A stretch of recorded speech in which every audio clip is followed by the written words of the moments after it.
Welcome back, class, to our second chapter of medieval Europe. I'm excited to jump into this chapter with you. So let us get started. And to get started, we have a new student in our class. And so I wanted to refresh your memory, but also show her how to access the online PDF to our history book. So when you pull up Canvas, you'll come to your dashboard, and you can either click on the 4th grade history here on the dashboard page, or you can also click on the courses tab on the left and scroll up to 4th grade history. And click on that, and then we have Mr. Green's class, which is the other class, and then our class, Mr. Gowdy's class, which is me, Mr. Gowdy. You click on that home page, and if you scroll down, you can see right here where it says quarter 2, and below is access to our quarter 2 book and our quarter 2 assignments. So right here it says Medieval Europe, and then here's a link to our core knowledge PDF. So if you click on that, that will bring us to our PDF. And then we're in chapter 2, but I guess before we get started, let's recap what we learned about last time in chapter 1, Changing Times. What are some things that we learned? What do you guys remember? So first off, let's talk about the big question right here. What changes led to the decline of Western Roman Empire? What are some things? Does this picture jog your memory? Remember, we learned about the importance of roads and how Rome was at the central, and roads helped the soldiers protect Rome. They also helped deliver messages on these roads. But then the roads were also a big part of the downfall to the Roman Empire. These roads helped Rome to protect, but they also were a vessel or a way for the invaders or the barbarians that we learned about to enter Rome.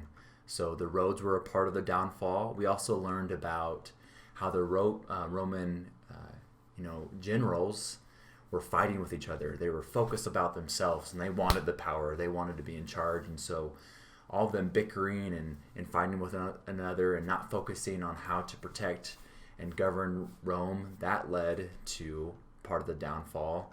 And then we also learned about the barbarians and how they invaded. We learned about Attila the Hun and how he was a cruel and fearsome warrior, and how he led the Huns to taking over a lot of land, but then how he went to go attack Rome. And we looked at this picture where he went to go meet Pope Leo, and Attila said that he saw, angels in a halo over Pope Leo, and so Attila decided not to attack Rome. And then the last section that we learned about was the end of the Roman Empire, and a specific, very important date, 476. And why was that so important? So we learned that in 476, the German king Odoacer came and attacked Rome and killed the emperor. So that's why 476 is such an important date to remember. So that is chapter 1. Now let's scroll down to chapter 2 and dive into chapter 2. So our primary focus objectives for chapter 2 are: describe how life in Europe began slowly changing after 476, so after the German king attacked and killed the emperor. Explain how the fall of the Western Roman Empire contributed to changes in Europe during the Middle Ages. And then understand the meaning of the following domain-specific vocabulary, which we're going to learn about. Now remember that I will give you extra credit if you take a vocabulary word from the chapter that we're learning and submit under this assignment a sentence using one of the core vocabulary words from this chapter. Okay, so as we learn about these vocabulary words, think about how you can use those vocabulary words in a sentence. Submit a little sentence to this assignment, and I'll give you extra credit. Chapter 2, we're going to be learning about the not so dark ages. What do you think dark ages means? What would you expect life to be like during a time called the Dark Ages? What does the title of the chapter, The Not So Dark Ages, suggest about what you may learn in this chapter? Remember, class, that the Western Roman Empire had been declining in power, size, and wealth for a long time before it actually collapsed. The people had a long time to get used to the weaker empire. It wasn't as if one day there was a powerful, well-organized empire and then suddenly it ceased to exist. However, the Roman government did eventually stop functioning, and this brought changes to people's lives. Okay, so let's call attention to the big question. All right, so let's find the big question on this page and read it together. Right here on the right, the big question. What problems arose as a result of not having a central government? All right, so as we read chapter 2, let's look for reasons why there might be problems that came about because there was no central government. And then maybe you can think about our life right now. What problems do you think might happen if we didn't have a government, in the United States? So let's begin reading and follow along with me. As you can tell, the book is on the screen, so you can follow along right here. Life as usual. Today we usually say that the Middle Ages began in 476, when the western half of the Roman Empire collapsed. However, to the people of the time, especially those who lived outside the Roman capital, there probably wasn't any difference between life in 475 and 477. Even though the Roman government ceased to exist, day-to-day life went on as before for most people. People living far from Rome probably did not even hear about the barbarians or the fall of Rome. And even in areas where the barbarians took over, life remained more or less unchanged. Many of the barbarians respected Roman ways. As a result, the language and the structure of society remained the same. Religions, customs, and laws did not change all at once. People kept doing the things they had always done. For most people, their main concern was that law and order be preserved and that they were able to feed themselves and their families. So let's scroll down and look at this picture and read its caption. This looks like, without reading the caption, it looks like it was created with tiles, maybe little mosaic tiles. So even after the collapse of the Roman Empire, reading the caption right here down below, Roman culture was much admired. This mosaic from Roman Britain most likely shows the Roman goddess Venus. So this is a picture of the Roman goddess Venus. All right, our second section, gradual change. Gradual change. Little by little, however, things did begin to change. Many Roman roads and aqueducts that were used to carry people, goods, and water began to fall apart.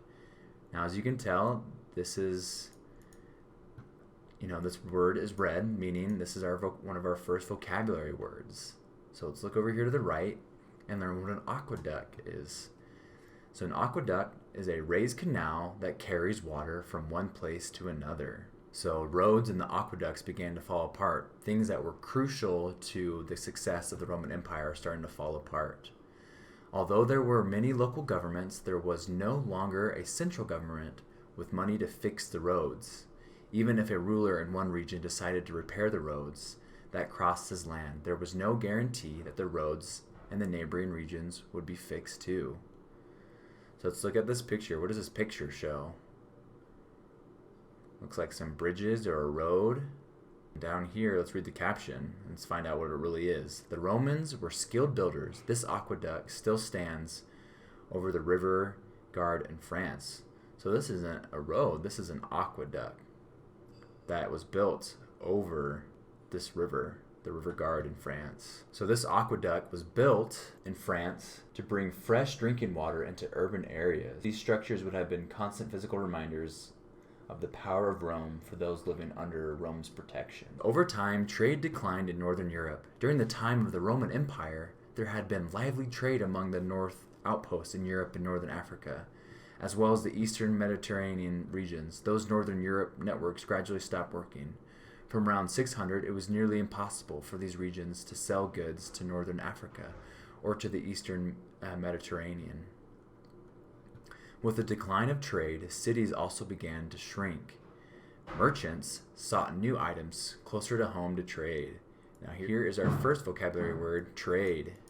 What is trade? Trade is buying and selling goods among different peoples. Now our second vocabulary word that's on this page is merchants. Now what is a merchant? Well, if we look over here to our left, it says a person who buys and sells goods to earn money. The governors who had once carried out Roman laws were gone. Without stores and government offices, there were fewer jobs in the cities. Most people survived by farming or soldiering. Without a central government to pay for big public buildings or ships, artisans couldn't practice their skills. Today we have many books that explain how to do different things. Back then, few people could read or write. Usually skills were passed from an older skilled worker to a younger worker. When the skills were no longer used and passed on, people often forgot them. All right, so in that section, we just had another vocabulary word, an artisan, a person with a certain skill in making things. So a carpenter could be an artisan, maybe those that would build the buildings or the aqueducts, that kind of skill could be an artisan. All right, so let's finish this page 14, this last section called the Dark Ages, and I'll have a few questions to ask you guys, so be ready. All right, the Dark Ages. Remember we kind of talked about the Dark Ages at the beginning of this video and what it meant? All right, so let's read. Because people forgot or no longer used certain skills that were known by the Greeks and Romans, this period from about 500 to 800 was once called the Dark Ages. Was the term Dark Ages accurate? Well, not really. The term was introduced by writers and scholars during the period in history that followed the Middle Ages. All right, so let's pause and look at our next vocabulary word, a scholar. A scholar is a person with special knowledge about a subject. So right now, you guys are on the path of becoming scholars. You're attending Hozho Academy and you're learning about subjects like math, literature, literacy, history, science. These things, it is putting you on a path to become a scholar, and you will continue to, learn more and have more education as you grow up and go to middle school and high school and even college, and you'll become scholars in specific subjects that you are learning about and choose to learn about. All right, so let's continue to read.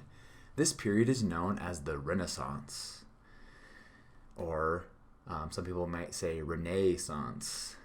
These writers gave their own accounts of what happened during the Middle Ages. They looked down on the Middle Ages as a time where there was no learning, so they called these years the Dark Ages. So Dark Ages, not really meaning there was no sun, it was cloudy all the time. It was more of a period of not enlightenment, or dark, meaning they weren't learning, they weren't growing, right? They weren't having the light being shined in their head because of new knowledge and ideas coming. For a long time, people accepted what the Renaissance or the Renaissance writers said about the Middle Ages.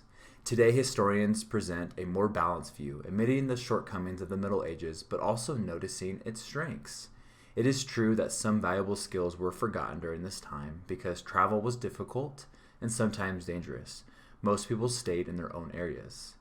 The Middle Ages also had its fair share of violence, and violence is not a very happy or lightning thing. It's a dark kind of time when you're committing or getting or being affected by violence. However, today historians agree that the Middle Ages was probably not any more violent than the time of the Roman Empire or the Renaissance.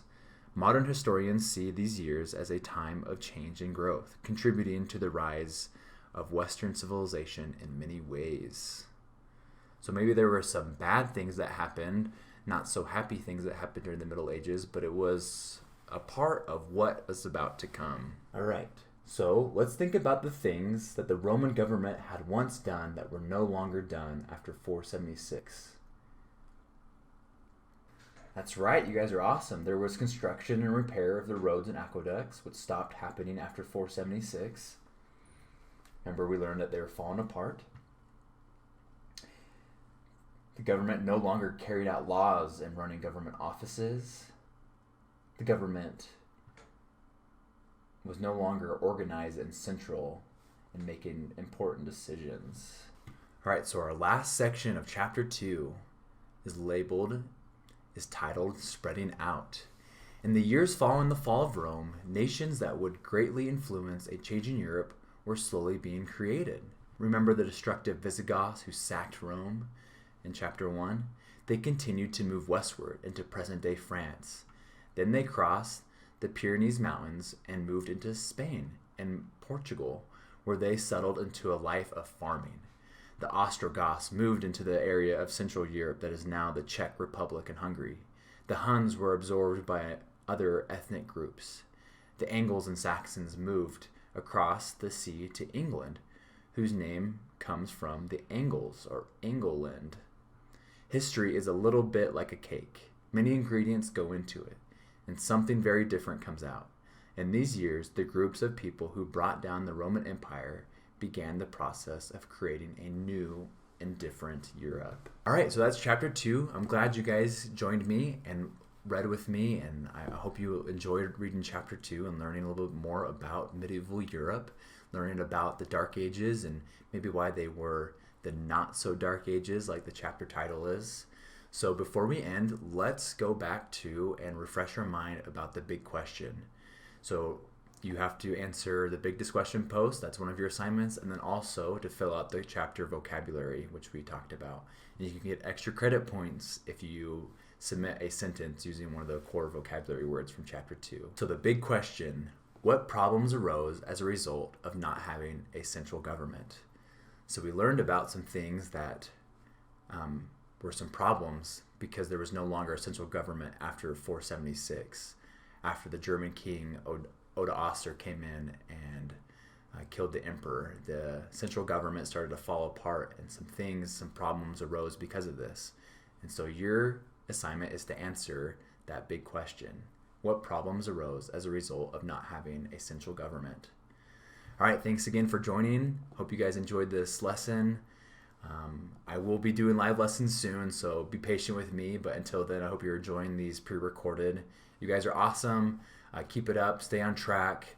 Always refer to the homework page to know what assignments we're covering each day and to get those submitted so that you don't have to cram at the end of the quarter, at the end of the year, when we want to have a great time enjoying Thanksgiving break. You don't want to worry about having homework during that time, and you don't want to worry about cramming before Christmas break. You want to be able to just relax and enjoy your Christmas break and not worry about if you got all of your assignments in or not. All right. Okay, you guys are the best. Catch you in the next video.